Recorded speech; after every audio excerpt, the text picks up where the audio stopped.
Good morning students. SV academy Rawla की online classes में आपका हार्दिक स्वागत है। Class 11th subject English, poem 3rd the voice of the rain. Poet है वॉल्ट विटमैन।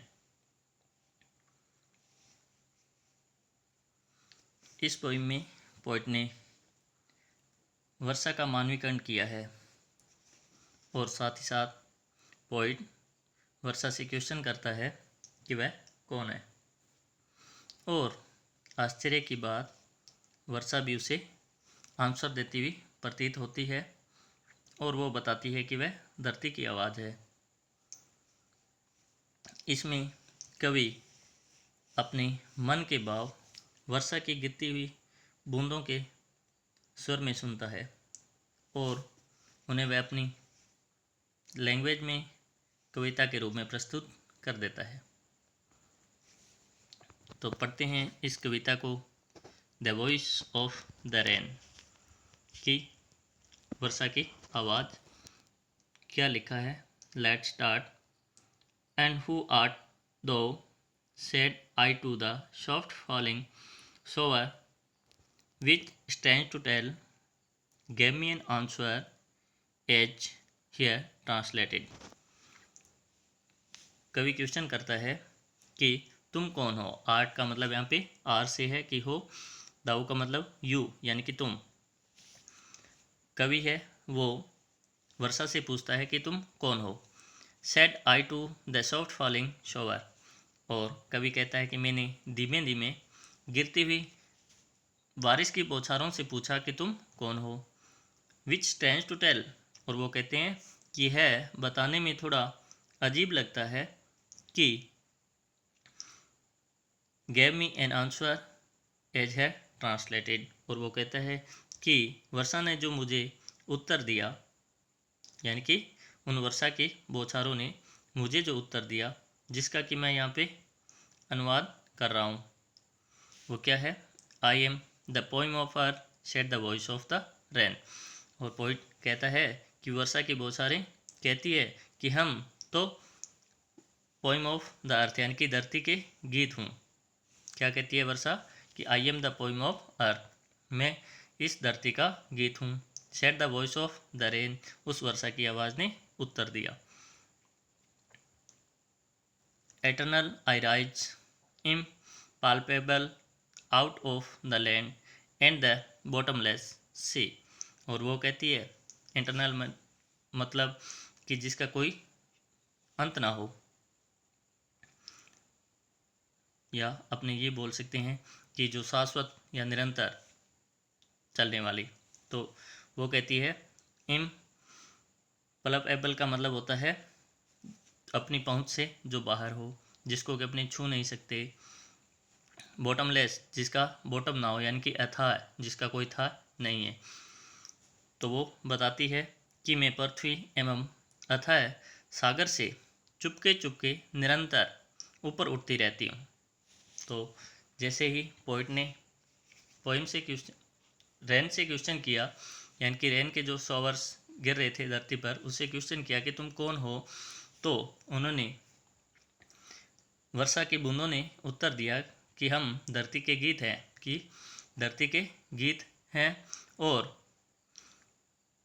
वर्षा कहती है कि मैं पृथ्वी एवं अथाह सागर से चुपके चुपके निरंतर ऊपर उठती रहती हूँ। क्या समझते हैं आप इससे कि चुपके चुपके निरंतर ऊपर उठती रहती है? मतलब क्या है? मतलब कि जिस तरह से वर्षा होने के बाद जलाशयों में से, चाहे वो सागर है या पृथ्वी की सतह पर कहीं भी पानी है, वो वाष्पीकृत होकर धीरे धीरे निरंतर गति से ऊपर उठता जाता है और फिर वापस बादलों का रूप बना लेता है और फिर से वर्षा के रूप में पृथ्वी पर आती है। तो ये वर्षा का जो चक्कर है वो चलता रहता है। तो उसी के बारे में वो बात कर रही है कि मैं इस पृथ्वी व अतः सागर से चुपके चुपके निरंतर ऊपर उठती रहती हूँ। Upward to heaven whence vaguely formed all together changed and yet the same। और उसके बाद में वो कहती है, कौन, वर्षा कहती है कि वासुक के रूप में ऊपर आकाश की ओर उड़ती हूँ। हेवन का मतलब यहाँ पे क्या है, आकाश, स्काई। यानी कि वो कहती है कि बाप के रूप में या वासु के रूप में ऊपर आकाश की ओर उड़ती हूँ, जहाँ से एक बिल्कुल अलग, बिल्कुल ही अलग यानी कि अस्पष्ट सा और बिल्कुल बदला हुआ रूप धारण करके I descend to leave the draughts at midst dust layers of the globe, and all that in them without me were seeds only, latent, unborn। और उसके बाद में कहती है, पहले तो उसने कहा कि वासु के रूप में, बाप के रूप में ऊपर आकाश की तरफ उड़ती हूँ, और उसके बाद में वो कहती है वेंस, यानी कि जहाँ से एक बिल्कुल अलग किंतु फिर भी वही अस्पष्ट सा रूप धारण करके, अस्पष्ट सा रूप किसकी बात की गई है, अस्पष्ट रूप धारण करना, यानी कि वाष्प ऊपर उड़ती है और उसे बादल जो बन जाते हैं, तो बादलों के कोई निश्चित आकार नहीं होता है, ना ही कोई निश्चित रूप होता है, उसी की बात हो रही है। और उसके बाद में कहती है कि मैं विश्व के सूखाग्रस्त क्षेत्र, छोटे छोटे कणों और धूल की जो सतह होती है उनको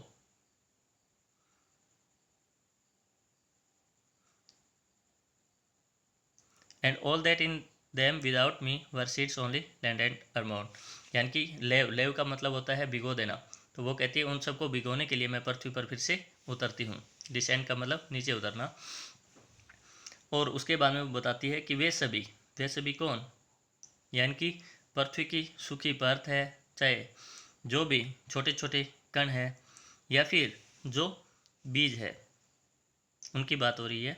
और वो कहती है कि उनमें जो कुछ भी है वह सब मेरे बिना बीज रूप में ही छिपा हुआ और अजन्मा रहता है।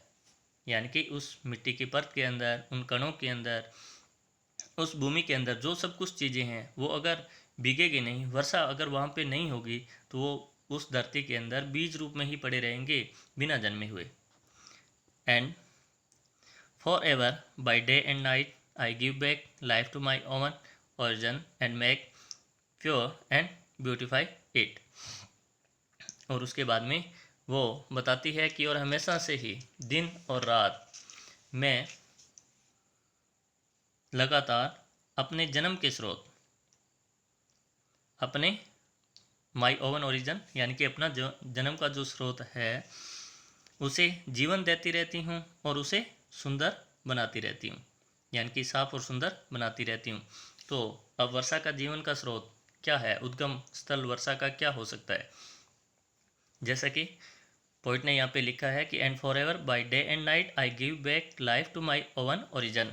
वो कहती है कि हमेशा ही दिन और रात निरंतर रूप से मैं अपने जन्म स्रोत को वापिस से जीवन देती रहती हूँ, जीवन प्रदान करती हूँ। तो इसका मतलब वर्षा का जो जन्म स्रोत है वो अर्थ को माना गया है, यानी कि अर्थ है, अर्थ के ऊपर ही जलाशय वगैरह होते हैं जिसमें से पानी वाष्प के रूप में ऊपर उठता है और बादल बन के फिर वापस वर्षा पे आता है। तो वर्षा कहती है कि मैं अपने और इस पृथ्वी को हरा भरा बना देती है, जीवन युक्त बनाती है। इसलिए उसने कहा है कि मैं अपने उद्गम स्थल या फिर जो जन्म स्रोत है उसको फिर से जीवन प्रदान करती हूँ।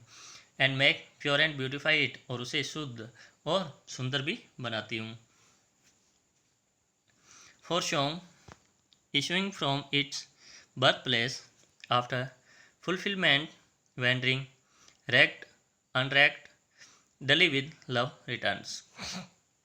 और उसके बाद में पोइट ने यहाँ पर एक वर्षा की तुलना एक संगीत से की है, और वो उस कंपैरिजन में बताते हैं कि फॉर सॉन्ग, क्योंकि गीत अपने उत्पत्ति स्थान से निकलकर पूर्णता को प्राप्त करके इधर उधर घूमता हुआ, चाहे उस पर ध्यान दिया जाए या फिर उस पर ध्यान न दिया जाए, अवश्य ही प्रेम के साथ वापस आ जाता है।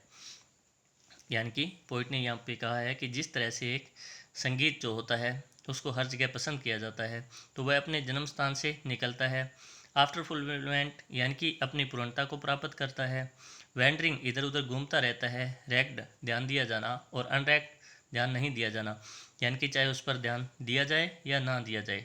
डली विद लव रिटर्न्स, और वह क्या करता है कि अवश्य ही यह अपने नियम के अनुसार प्रेम के साथ वापस आ जाता है। जिस तरह की एक वर्षा जो कि अपने जन्म स्थल से उड़ती है और उसके बाद में बादल के रूप में अपनी पूर्णता को प्राप्त करती है, और बादल इधर उधर भटकते भटकते क्या करते हैं, वर्षा के रूप में वापस लौट आते हैं। जिस तरह से कि एक संगीत अपनी पूर्णता को प्राप्त करने के बाद, इधर उधर घूमने के बाद, चाहे उस पर कोई ध्यान दे या न दे, वह प्रेम के साथ वापस आ जाता है।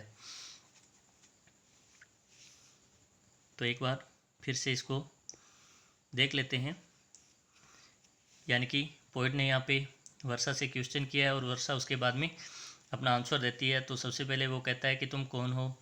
उसने ये सब वो धीमे धीमे गिरती हुई बौछारों से पूछा, और उसके बाद में पोइट कहता है कि मुझे ये बताने में अजीब लगता है, आश्चर्य होता है कि उन्होंने मुझे उत्तर दिया, जो कि यहाँ पे अनुवादित है, यानी कि अनुवाद किया गया है। और वो कहती है, वर्षा कहती है कि मैं इस धरती का गीत हूँ, जो कि निरंतर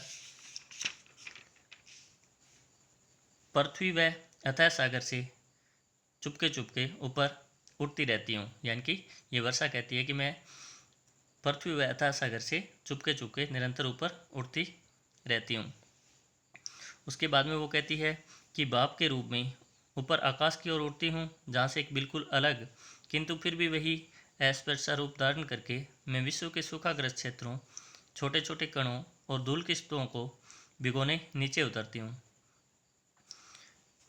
क्योंकि अगर मैं उनको नहीं भिगोऊंगी तो उनमें, यानी कि धूल की स्तों के अंदर या कणों के बीच में जो कुछ भी है वह सब मेरे बिना बीज रूप में ही छिपा हुआ अजन्मा रह जाएगा।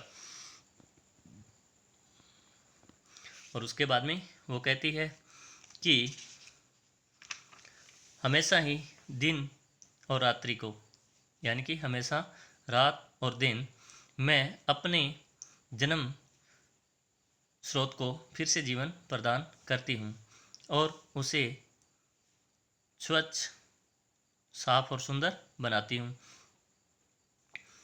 क्योंकि गीत, यानी कि वो बताती हैं, क्योंकि गीत जिस तरह से अपने उद्गम स्थल से निकलता है, यानी कि बर्थ प्लेस, अपने जन्म स्थान से निकलता है, पूर्णता को प्राप्त करता है, इधर उधर घूमता है, चाहे उस पर ध्यान दिया जाए या न दिया जाए, वह अवश्य ही प्रेम के साथ वापस आता है। उसी तरह से ही मैं अपने इस जन्म स्रोत से निकलती हूँ, फिर से एक नया रूप बादलों के रूप में धारण करती हूँ और वर्षा के रूप में इस पृथ्वी पर आकर अपने इस जन्म स्रोत को फिर से जीवन प्रदान करती हूँ। तो आशा करता हूँ आपको ये पोएम अच्छी लगी होगी, समझ में भी आई होगी। आज के इस वीडियो में इतना ही। मिलते हैं नेक्स्ट वीडियो में नए लेसन के साथ। तब तक के लिए good bye. Thanks for watching and have a nice day.